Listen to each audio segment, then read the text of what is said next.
Bonjour à toutes, bonjour à tous et bienvenue dans ce nouveau JT consacré au projet d'entreprise vers l'avenir, saison 2. Bonjour Laurence Poirier-Dietz. Bonjour Sandra. Alors lorsque vous êtes arrivée il y a un petit peu plus d'1 an, vous avez vraiment défendu ce projet d'entreprise vers l'avenir, saison 2, en disant qu'il fallait absolument l'imposer et très rapidement. Depuis 1 an, le contexte a énormément évolué.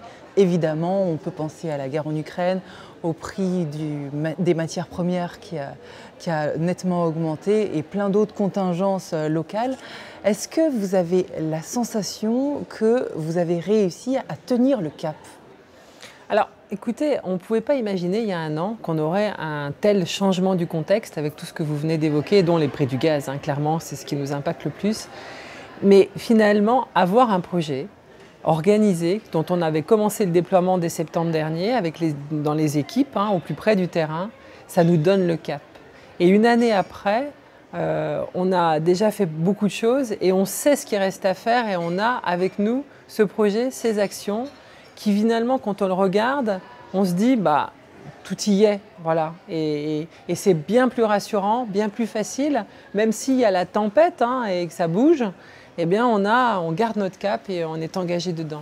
On entend bien à quel point c'est structurant de fait. Quelles ont été les actions qui ont été particulièrement menées? On sait qu'il y a les 12 thèmes de ce projet d'entreprise, mais in fine, quelles sont ces actions qui ont été menées sur cette année qui vous paraissent majeures, clés à faire ressortir pour les collaborateurs? Je crois qu'on pourrait dire que tout a avancé. Tout a avancé, mais je vais en citer quelques-unes. Par exemple, notre feuille de route hydrogène, la nomination d'un directeur hydrogène, l'exploitation dynamique des réseaux. On a vraiment fait un pas de géant, à la fois en structurant tout le groupe de travail, groupe projet, avec les équipes au plus près du terrain, les bureaux d'études, les BERG, les bureaux d'études et les BEX. Mais aussi, on a quand même beaucoup travaillé pour faire avancer le marché de la PAC hybride. Et puis, les achats, vraiment avec la nomination de notre nouveau directeur achat, Stéphane Brett, on rentre dans une nouvelle politique achat qu'on va engager et qui nous est nécessaire pour faire face à l'ensemble des investissements qui sont devant nous dans les prochaines années. Oui, parmi les sujets que vous venez d'évoquer, des actions qui ont été menées importantes, structurantes de ce projet d'entreprise, il y a la PAC hybride, la pompe à chaleur hybride. Je vous propose tout de suite qu'on aille sur le terrain à la rencontre d'un professionnel du gaz et d'un client acquéreur de PAC hybride pour voir comment ça se passe.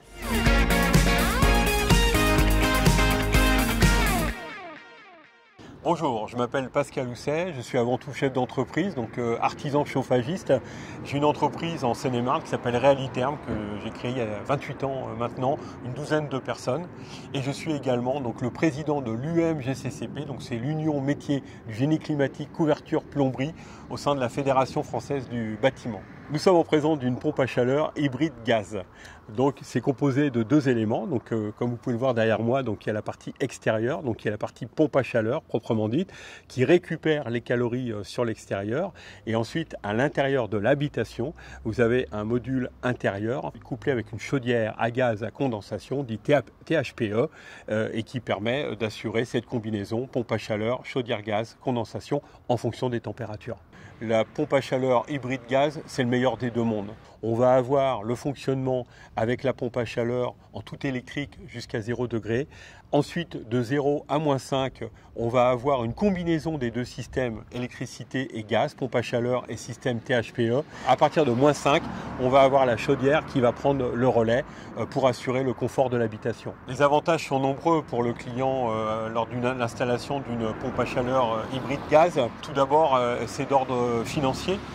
Puisque l'économie d'énergie par rapport à un ancien système en moyenne constatée entre 40 et 50%, donc ce qui n'est pas négligeable. L'intérêt aussi, c'est que le système est très compact et permet une installation assez facile par rapport au remplacement d'un ancien équipement de chauffage.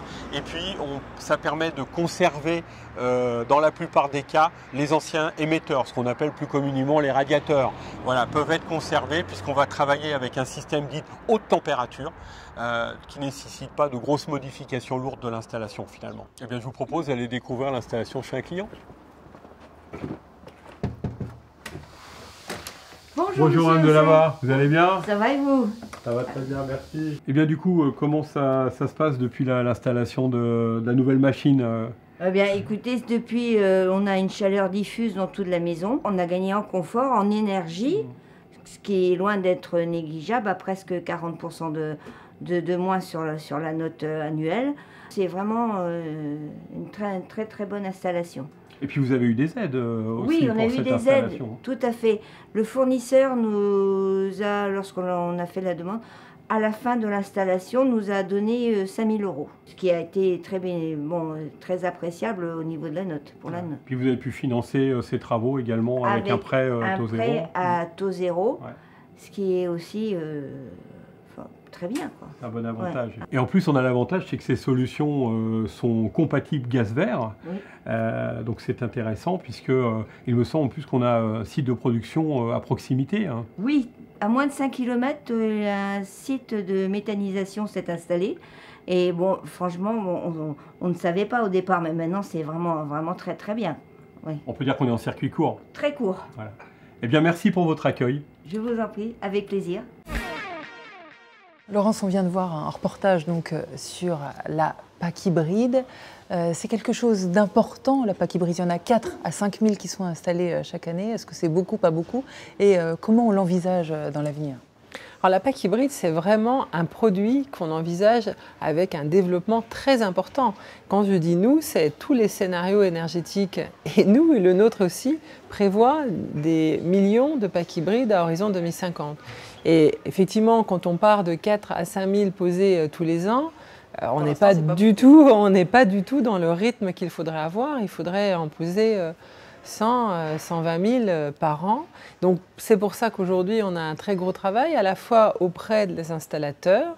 Et là on est très content d'avoir 1440 installateurs qui se sont déclarés prêts à être formés pour ça. Ça veut dire que concrètement, après cette petite labellisation, ils vont être en capacité de la proposer à des clients et puis de l'installer. Donc ça, c'est toujours les mesures qu'on cherche à faire pour avoir une installation qui se passe de la meilleure façon et pas de contre-référence. Et puis, on a fait de la publicité, avec notre publicité qui a fort bien marché. Vous avez vu le chien, le chat. Donc, on croit beaucoup à ce développement et c'est pour ça qu'on met toutes nos forces pour que, clairement, les constructeurs, les installateurs et les clients, tout ce petit monde se rencontrent pour faire décoller le marché de la PAC hybride. Vraiment, ça c'est le premier enjeu, conforter la place du gaz. Ensuite, il faut inscrire le réseau et les gaz renouvelables dans la transition énergétique. Ça veut dire que du côté du réseau, il faut poursuivre toute l'action qui a démarré sur l'exploitation dynamique du réseau. Il faut bien sûr continuer à impulser, aider les porteurs de projets à finaliser leurs projets pour avoir des installations de biométhane qui se raccordent. Et puis, il faut parler un peu plus autre gaz vert, puisque finalement, on se rend compte qu'il y a des technologies comme la pyrogasification, la gasification hydrothermale, qui ne sont pas encore complètement matures, mais qui avancent et pour lesquelles nous avons lancé des appels à projets.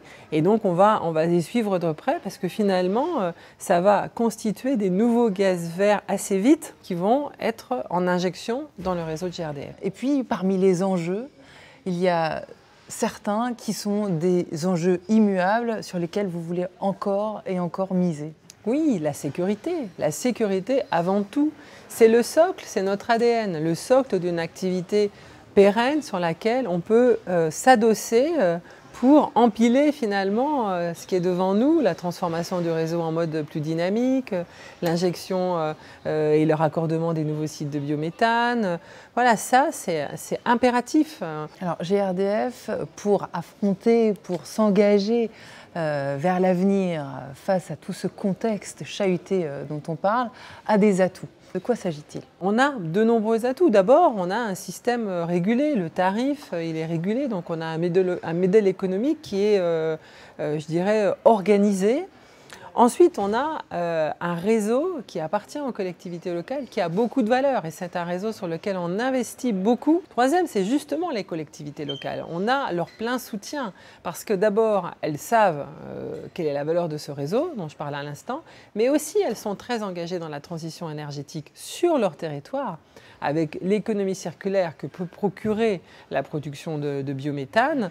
et aussi avec une volonté d'être des consommatrices de ce biométhane, d'avoir finalement un cycle court et d'être dans la souveraineté énergétique localement sur leur territoire. Si vous voulez adresser un mot à vos collaborateurs en cette rentrée, l'époque est complexe et que c'est vrai, on l'a dit, un environnement très mouvant, mais qu'il faut savoir regarder au loin. Et l'horizon est vert. Vraiment, l'horizon est vert parce que le potentiel de biométhane, finalement, cet ENR à disposition en France avec un potentiel tel qu'il est et une filière qui est déjà assez structurée et engagée, c'est encore un atout français. Nous, on a notre projet, on sait ce qu'on a à faire et ma grande satisfaction, c'est de voir que les salariés adhèrent à la stratégie de l'entreprise qu'ils connaissent à travers du projet d'entreprise vers l'avenir saison 2. C'est ce qu'ils ont dit dans l'enquête C'est à vous. Merci infiniment Laurence Poirier-Dietz, merci à vous. Ce JT est maintenant terminé, merci à vous de l'avoir suivi. On se retrouve très vite pour un prochain JT. Salut.